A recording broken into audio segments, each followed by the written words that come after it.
Hello, Assalamu alaikum guys. Welcome to my YouTube channel Legal Hub.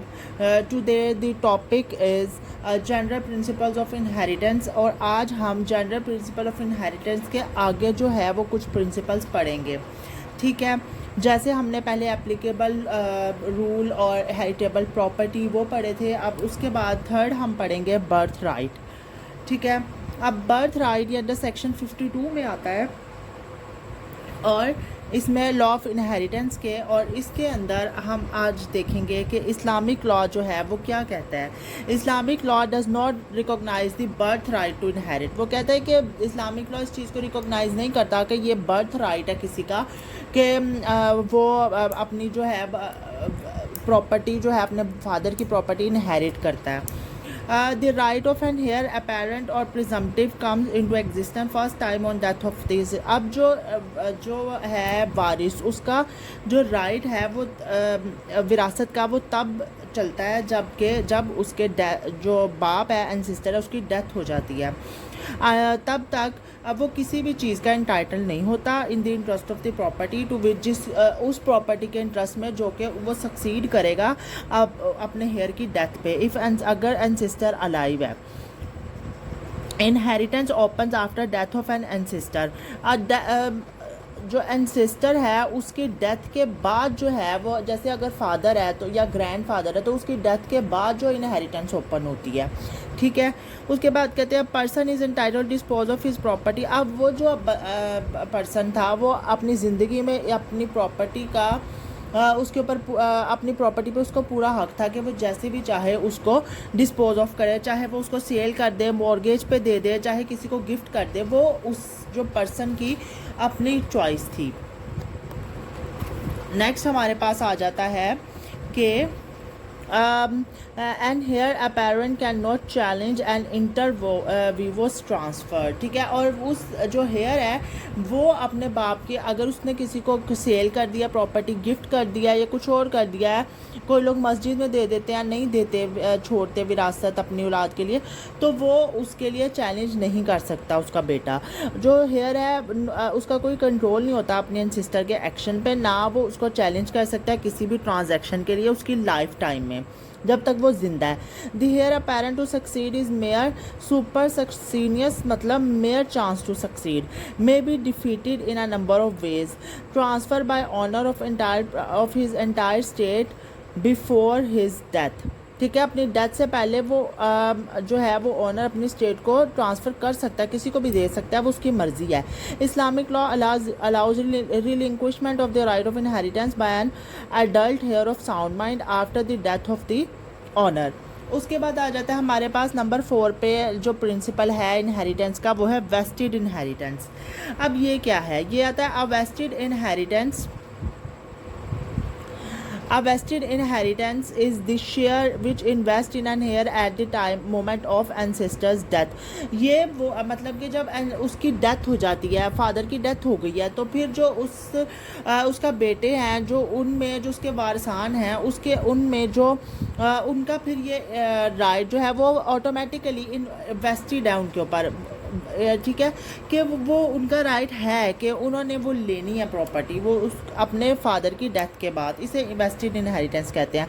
From moment of the death of ancestor the property divorce on his heirs in specific shares. उसके जो hairs हैं उनमें एक specific जो share होते हैं उसके according जो है प्रॉपर्टी डिवाइड हो जाती है। The heirs acquired vested interest in it. ठीक है, उसके बाद this right is not lost by death of any heir before actual distribution of the property passes to his own heirs at the time of death। उसके hairs में ही जो है वो पास होगी उसकी डेथ के वक्त जो उसके हेयर्स थे। उसके बाद हमारे पास आगे रहता है प्रीमोजेनिटर। ये इसका एब्सोल्यूट रूल है, एक इसका है पार्शियल रूल। अब जो एब्सोल्यूट रूल है उसके अंदर क्या बताया गया है कि एब्सोल्यूट रूल में वो ये कहते हैं कि देखिए it is the rule by which the eldest son succeeds to the entire property of his father, के जो बड़ा बेटा है वो अपने फादर की एंटायर प्रॉपर्टी ले लेता है, ठीक है, to the exclusion of other sons है, और बाकी बेटों और बेटियों को एक्सक्लूड कर देता है। और पार्शियल रूल ये है, elder son does not inherit the entire property of his father, elder son सारी प्रॉपर्टी नहीं लेता, get some shares,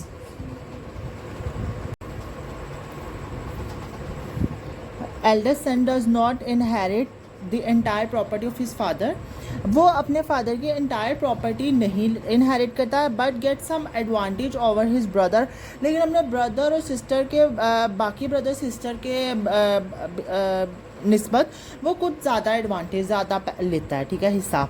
Islamic law does not recognize the rule of, जो इस्लामिक लॉ है वो इस प्रीमोजेनिटर रूल को रिकॉग्नाइज नहीं करता, ठीक है। उसके बाद हमारे पास नंबर 6 है सेपरेट डेवोल्यूशन और heirs. The estate of deceased,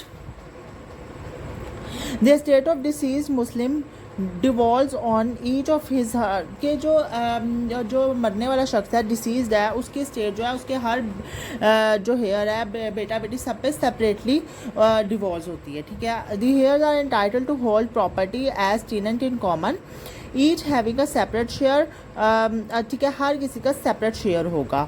the property of a deceased Muslim devolves on his heirs in specific shares, ठीक है, स्पेसिफिक शेयर्स वही बात, each heir is liable for debts of deceased proportionate to his heir of the estate, अपना उनको उतना proportion मिलेगा जितना कि वो उसके लायबल हैं, ठीक है।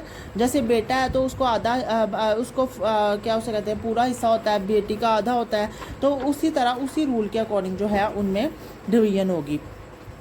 अब नेक्स्ट हमारे पास आता है the principle of representation, representation, ठीक है, इसमें आ जाता है इस्लामिक लॉ इसको रिकॉग्नाइज नहीं करता, ठीक है। उसके बाद कहता है if a Muslim had 2 sons and one of them died during his life time leaving behind several children, अगर एक मुस्लिम जो है अगर मुस्लिम है एक मुस्लिम है उसके 2 बेटे हैं, ठीक है, उनमें से एक की डेथ हो जाती है उस अपने बाप की ज़िंदगी में ही, अब उस बेटे के आगे जिसकी डेथ होगी उसके आगे 2 बेटे और हैं, ठीक है, जैसे एक डिसीज्ड है उसके 2 बेटे हैं ए और बी, और इस ए के आगे 2 बेटे हैं, अब इस ए की जो है वो डेथ हो गई है, ठीक है, ये डाइड, ठीक है, ही डाइड, तो इसकी अब वो कहते हैं those children can not represent their father on the death of their grandfather so as to inherit their father share, वो कहता है ये जो 2 हैं ये रिप्रेजेंट नहीं कर सकते अपने बाप को, ठीक है, क्योंकि उसकी डेथ के बाद कि वो अपने ग्रैंडफादर के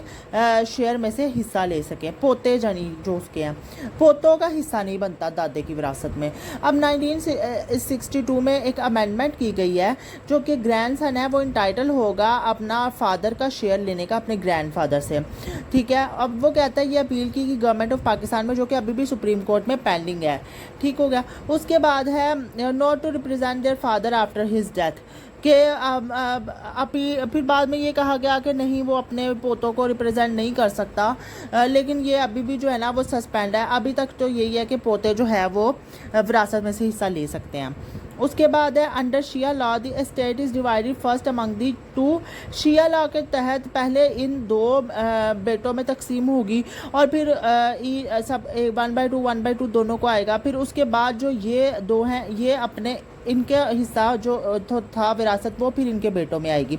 1/2 शेयर डिसेंस टू हिज 2 सन्स, यानी कि इसका जो बेटा था ये जो 2 हैं इनमें ईच टेकिंग 1/4, फिर इसकी प्रॉपर्टी पहले दादे से बाप के पास ट्रांसफ़र होगी, बाप से फिर इनके पास आएगी, फिर इनको 1/4 मिलेगा, ठीक है। लेकिन इसमें ये है कि बी वाला जो है उसका 1/2 जो टोटल पूरा शेयर था वो टोटल इस एक बेटे को मिल जाएगा, तो इस डिस्ट्रीब्यूशन को पर स्ट्राइप्स कहते हैं, ठीक है।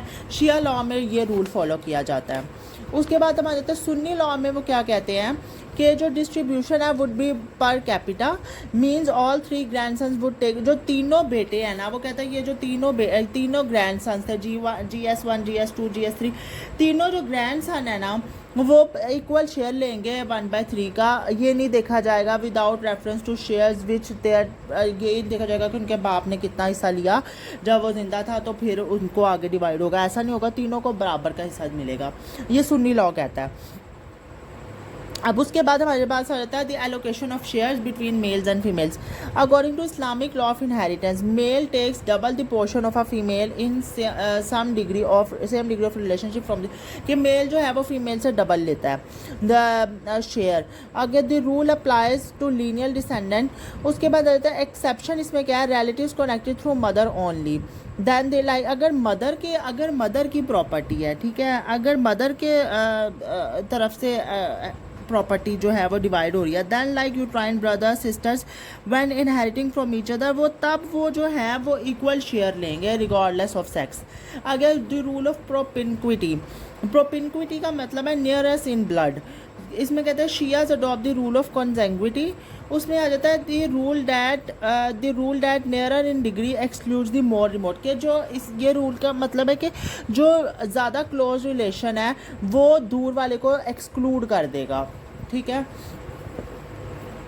उसके बाद आ जाता है this theory of propinquity fully recognised by Shias, शिया इसको मानते हैं और जो सुन्नी जो है वो पार्शली इसको एक्सेप्ट करते हैं। आगे presumption in favour of a Muslim child. अब मुस्लिम चाइल्ड की का इसमें हम बात कर रहे थे कि मुस्लिम चाइल्ड के लिए क्या प्रिजम्पशन की जाती है।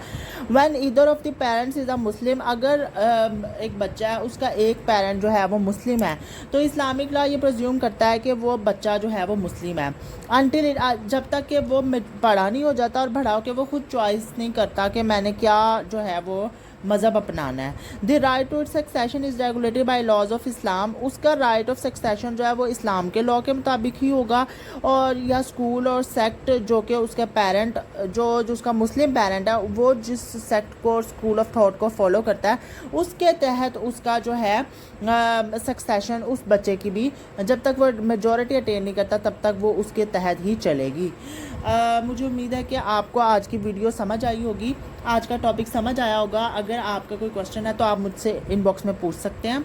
और चैनल को, अगर आपको लेक्चर पसंद आया तो फिर आप चैनल को सब्सक्राइब कर दीजिए, लाइक कर दीजिए, कमेंट कर दीजिए। Thank you so much.